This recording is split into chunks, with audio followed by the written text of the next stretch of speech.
Hello, and welcome to the OHBM Women's Special Interest Group Kickoff Lecture. This recording is being done for you on your behalf about a month before the actual meeting by me, the speaker, Randy L. Gollub, and I am going to give you a quick overview of what is going to happen at that meeting. I can't actually give you the exact same lecture because it's going to be a very interactive process. We will be doing work together in that room, and so that is hard to record when I'm not together with a room full of what I hope will be 100 people. So in preparation for that, and so that those of you who are not able to be with us in Montreal on July 24th, here is a little taste of what we will be doing and what will be going on that day. So I will begin by introducing myself. I'm going to tell people that I have no disclosures, and then move forward into my talk. There we go. Giving them just a little background about me, starting with my very first bit of advice for women at any stage, but particularly important as you move along in your career, is to make yourself as publicly visible as possible in very respectful and traditional as well as atraditional ways.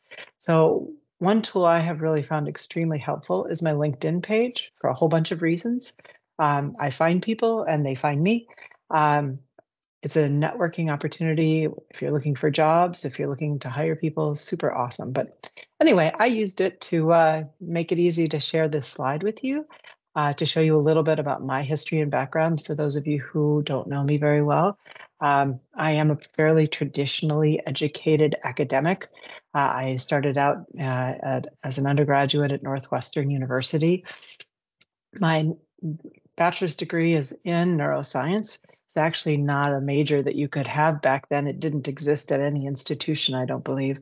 But Northwestern thankfully had something called an ad hoc program where I could make up my own, and I did, and I called it neuroscience. And there you have it. I went on and I did a combined MD and PhD degree supported by the MSTP scholarship program at Duke University. I really only wanted to be a neuroscientist, but I thought a really good way to be the best neuroscientist I could would be to understand the brain as an organ of the body, as part of like how it gets its energy and how it communicates as a cellular being with the rest of the body. And so it was a great background for me, and my credentials through both my residency in psychiatry and my clinical work that I did shadowing as a emergency room doctor, supporting the care of patients who had psychiatric illnesses for many years, were really formative and helpful in establishing my interest in my career. And allows me to be a good mentor to folks who are doing MD or PhD or both work, because I've had some experience along that full path. And while I completed my residency in psychiatry at Yale, and went on and did a research fellowship there as well for a number of years, I really, truly was passionate about my research career, and that's what I was focused on. And so towards the end of that time, I looked around to find the best job I could, and I got very lucky. It was not all luck. I worked extremely hard at it. When I talk to early career people, I tell them the story of how I landed my first job. But really, this group is about folks who are already well established and want to move up that next set of steps. And I will say that I'm not the most traditional path. Most people do move around at least a little bit, but once I landed here, it was the right place for me to be, and I haven't moved. So my first professional job was at MGH. I actually was hired through Harvard Medical School's startup, and have been there ever since, and gone up the academic ladder, relatively straightforward, traditional path. We can talk about that at another time if it's ever useful, but there I be and there I go. What I wanted to do is really give a little quick run through of me and OHBM as a way of giving you a feel for the research that I have done and where I sit with it now. And importantly for this particular group and where we're sitting, how my career grew up with the OHBM. So there's a picture of me, circa about 1995, about the year that the first OHBM meeting was ever held in Paris, France, in front of a scanner, getting ready to do our first experiments. And those studies were all in the field of substance abuse, primarily in the field of cocaine addiction. Very formative work that I did collaboratively with Steve Hyman and Bruce Rosen, who were my mentors on that work.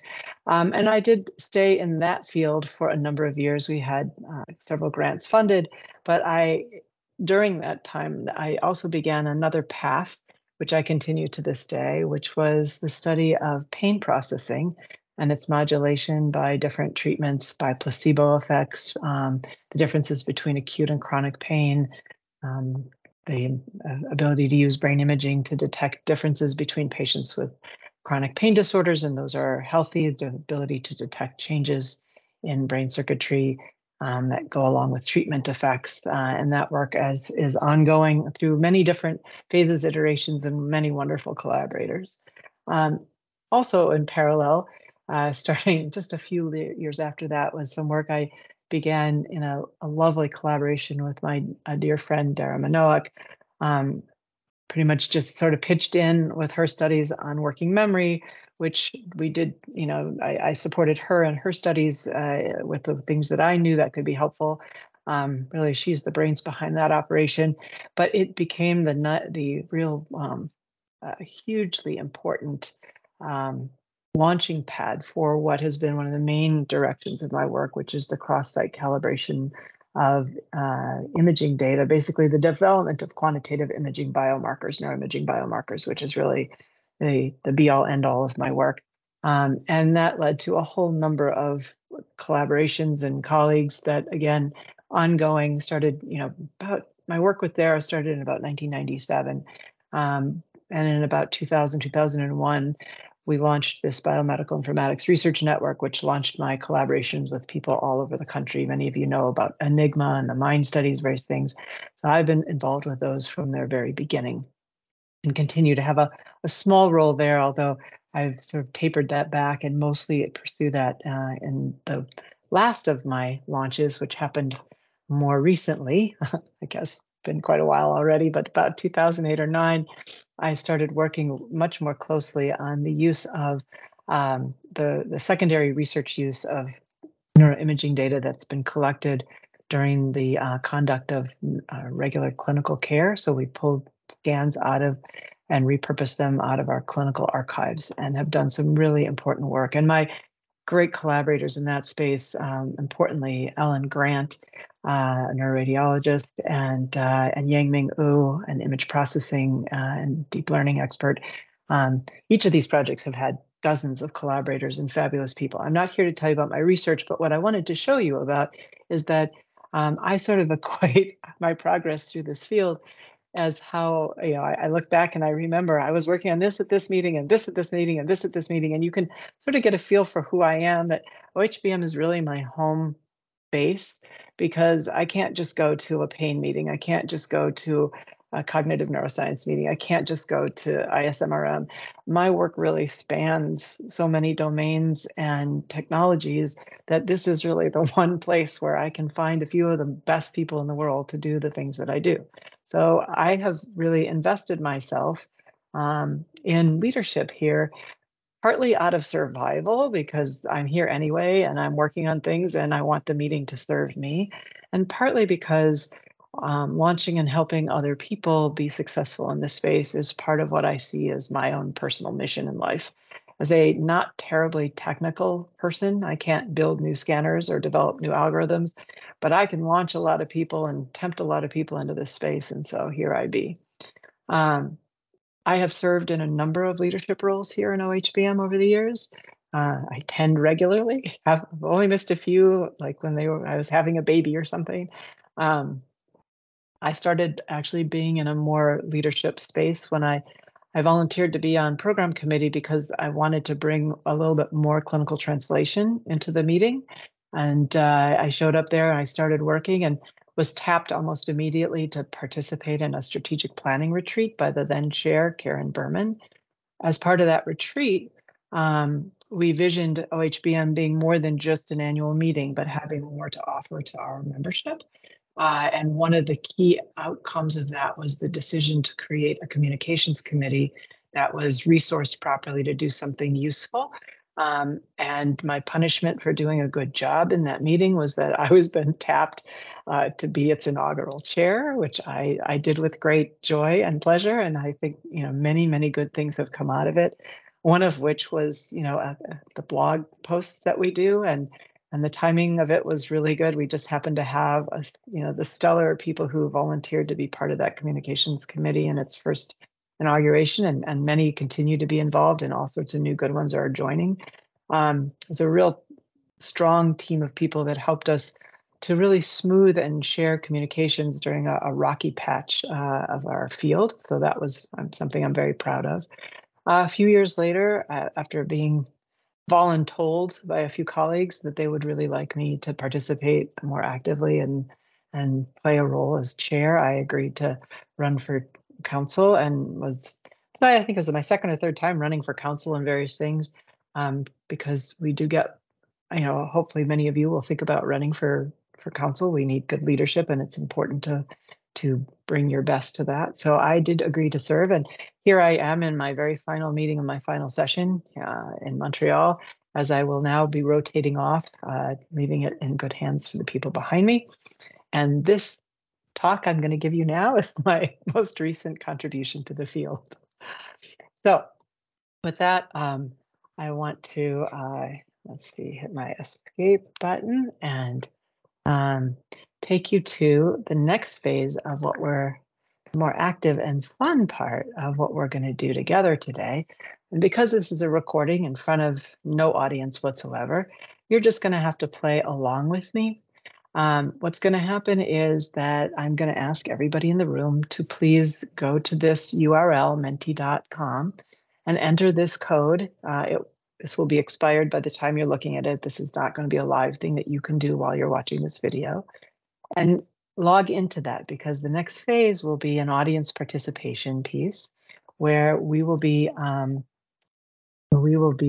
see if I can make this work on here. Yeah. Oh, next slide. Here we go. Where we will together, this is my time that I'm going to talk a little bit more. So while you're using that URL and putting it in, you all take out your phones. You just do this on your smartphone, any kind of smartphone. You can do it on a laptop, wherever you're sitting, log in. I need all of you to do this. This is audience participation time.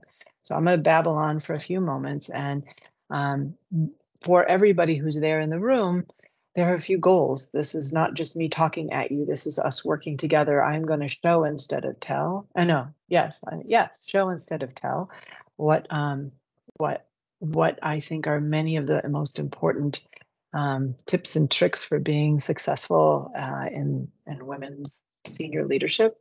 I've already been sort of expounding on a few of those as I have been going along, but networking is really important. So don't leave this session without meeting at least one new person that you didn't know before you were here.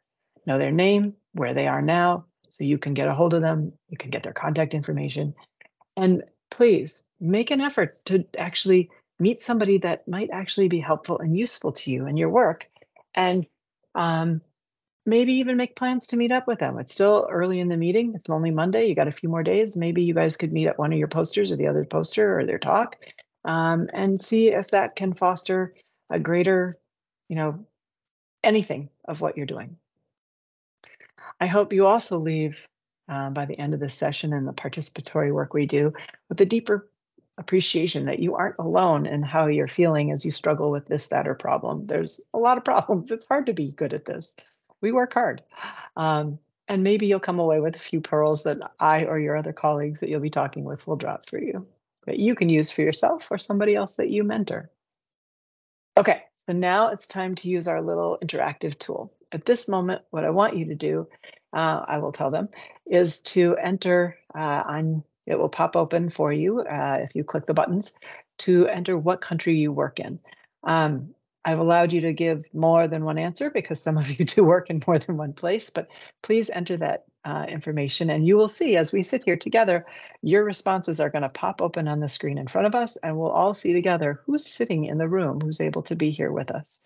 And at this moment, I will make my supreme plea that we continue to have our meetings around the world because no matter where we meet, it will be hard for some of us to gather. There will be travel restrictions and things like this year. Many people in China are having a great deal of difficulty coming to Canada. And our Chinese colleagues are some of our most productive, brilliant, collaborative, and helpful people moving this field forward. We are poor for not having them here in person. And so you'll see in person that they will not be as well represented as they are actually in our bigger overview. Then I'm going to ask people to enter the next question, which is to put in as an open field to enter the title for the highest academic rank at your institution, for example, but because not everybody uses the same language. So where I come from, we call them professor is the highest level. Before that is associate professor, before that assistant professor, then instructor. But in different places, they might use different language. And for those of you who are not in academics, who are in industry or in companies or doing something different, please use whatever is the highest ranking title for whatever it is that you do. Okay. And then we'd be all sitting here and you will see the answers coming in and we'll see who's in the room and what their ranks are and what they call themselves. Okay, after that is finished, the next thing that we're going to do is we're going to see the results of everybody putting in what is their own current highest rank. What is their current academic rank? And I haven't finished this slide, so there'll be funny pictures on all of them. But those little bars where they're all zeros, as the room votes what they're doing, you'll see those numbers go up and we'll see it in real time. Then my next slide is to do an audience participation activity that actually is going to lead us to where we can do some smaller group work. So I'm going to ask the whole group to please stand up and form a circle. Now, in reality, this is going to take many minutes because there's a lot of people in the room and they got to shuffle chairs and it's going to be all awkward and crazy, but it'll be fun anyway. And once they do that, I'm going to ask them that if they are living in Europe and working in Europe, or working in Europe is the not living, working, wherever their current institution, if they happen to be anywhere in Europe, to please step forward. And then after everybody sees who those people are, have them to step back.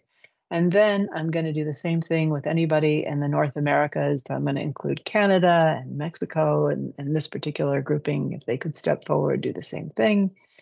And then I'm going to do the same thing. If I didn't mention your place, if you're from anywhere else, step forward because I didn't want to do a million slides and those are our biggest buckets. So please step forward and back. And then when that's done, we're going to start over again with a different step of orders of back. And now everybody who's already at the level of professor, whatever that highest level, you may be called a different thing, but whatever it is that you call in your company or industry or whatever, the highest rank, if you're one of them, please step forward. And then I'll have them step back. I'm going to have them then say whatever the next ranking highest people are to please step forward. And everybody looks around, see who's who, and please step back. And then do it one more time for everybody who is at the assistant professors. Please step forward and step back. I will have, before we did this, told that anybody who was not at least at the level of an assistant professor, they're to just sit down at their desks. They don't have to leave the room, but they need to sit down because this is not really meant for them. They'll have some chairs to the side. So they're welcome to be in the room, but the work that we're going to do together is for people who are already moving on up through the ranks and are looking for some more senior mentorship type of work. And so now what I'm going to ask, and this will take some time again in the room, I'm going to ask that everybody please make themselves into small groups. That's a mixture. So first, everybody find your geography. All right. So cluster yourselves by geography. Those you looked around, the Europe people get more together, North America people get more together. Actually subdivide yourself by mostly what's important here is the funding opportunities and the promotion type styles, the cultures, because things that we're going to work on have a lot of cultural sensitivities. And so while there may be some value to work across cultures, and we may get there, we're going to, if we have time to do like cross group work, we'll bring that up. If not, the most value to you right now in this immediate moment, in the few minutes we have to work together, will be to be with people who that at least have some more similarity to you in that respect. So cluster in that group. And then what I want you to do is divide yourselves up into smaller groups, maybe 5 or 6 people in each group. And hopefully each group has a little bit of a range of the slightly older, slightly younger, in terms of not necessarily age, but professional ranking, so that you have a feel for how things are. Because a lot of times the best ideas come from our more junior people who are not carrying some of our baggage of us older people because we've always done it this way, because they haven't always done it that way. They may have better ways of doing it. I learn more from my junior people than my senior colleagues. So mix it up in terms of where you are across the spectrum.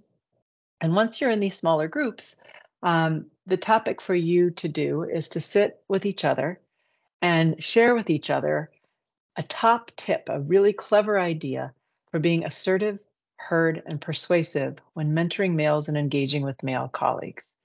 I was asked for this as one of my colleagues on the executive committee was keen to hear people's answers about this.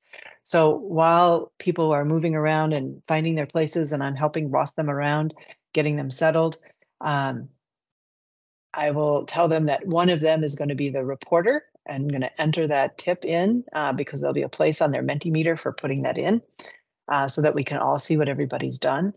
And I will share as an example if they're a little bit, if it feels like people aren't coming up with good ideas, or they're out there, they don't understand what I'm saying or questions, I will tell them, I'm not a great person to give a good tip on this because I haven't found myself in situations where I've struggled with this. I by my nature, for some reason, my kids will tell you that I have the sense of humor and the sensibility of a 15-year-old boy. I have kind of a raunchy sense of humor. I don't mind hearing myself talk. I feel like my only top tip in this space would be I try to be in every important meeting or in every important gathering or interaction where I feel like I want to participate, where I have something valuable to share. I try to be very well prepared so that when I speak, I have something to say. And once I feel like I am comfortable and I don't have trouble feeling comfortable when I have something I need to say. I don't wait for my turn to speak. I don't have trouble interrupting politely. And so I don't know what of that is actually a tip. I guess I just am me doing me. So maybe the top tip is be well prepared. But we'll see what other people will bring to bear when we actually have this. I'm looking forward to hearing what people have to say. And I think we need a lot of different tips because we all have different styles and personalities, and something that might be very easy and comfortable for me might be really awful for someone else. And I might actually not be doing such a great job. I mean, maybe I could be doing it way better if I had people's tips and tricks to teach me how to do it even better, which would be awesome. Because you can always learn, always learn. Okay, so that's the end of that part of the show, and I have no more slides. So what I'm going to say, oh, maybe I do have one more slide. Do I have one more slide? Let's see. Nope, I don't. I'm going to stop sharing my screen right now and say thank you to all of you for being here, listening to this video. I hope that it was somewhat helpful or interesting to you. I hope that all of you will come to OHBM in the future and come to these meetings, and that this meeting will have turned out to be in Montreal will have turned out to be a great experience, and that this kickoff for the Women's SIG was a worthwhile experience for all of the people who could be there. So thank you so much for sharing this time with me, and keep keep calm and scan on. We have a lot of work to do to figure out how brains work. Take care. This is Randy Gollub signing off.